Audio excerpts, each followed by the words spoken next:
Bonjour et bienvenue dans votre revue de presse du jour sur agenews.info. La politique parmi les sujets en exergue dans les quotidiens sénégalais parvenus à Agenews parlant de ce référendum pour la réduction du mandat présidentiel. La Tribune titre que Tanor met la pression sur Macky en estimant que le référendum doit se tenir en 2015 et non en 2016 comme le veut le chef de l'État. Selon le PS, cette question à la réduction du mandat présidentiel doit être évacuée le plus vite possible afin que les Sénégalais soient édifiés sur la tenue ou non des élections en 2017 car elle pollue l'atmosphère. Tenue du référendum en 2015 et non en 2016, le PS prend le contre-pied de Macky, note Sud Quotidien à sa une. Ce qui fait dire aux populaires que le PS veut un référendum sur le mandat en 2015. Sur le même sujet, l'AS estime que Tanor met la pression sur Macky. Le PS met la pression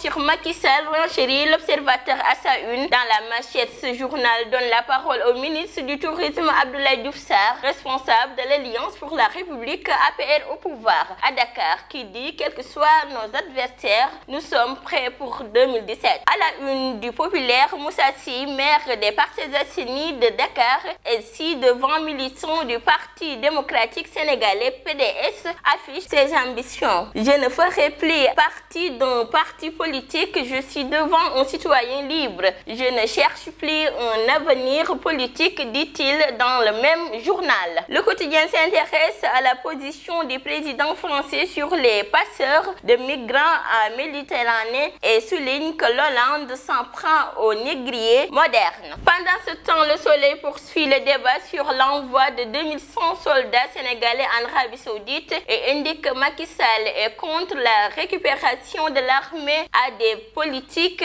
et que les délégués de quartier de Dakar sont en phase avec le chef de l'État. La décadence du tourisme sénégalais fait la une du journal Enquête qui donne les racines du mal, parmi lesquelles il y a des prix non compétitifs comparés au Cap-Vert et au Maroc, ce qui fait qu'il y a un taux d'occupation se situant entre 25% et 30% dans les stations balnéaires. En sport, le quotidien national écrit qu'Ama Baldé est leader du tournoi de lutte avec frappe TNT, télévision numérique terrestre. Ama Baldé plus géant que Tapha Tine, Gouye Gui écrase Zoss, note le quotidien. Selon le populaire, Ama file vers le titre, Gouye Gui se relance. C'est tout pour votre revue de presse du jour. Merci et bonne lecture.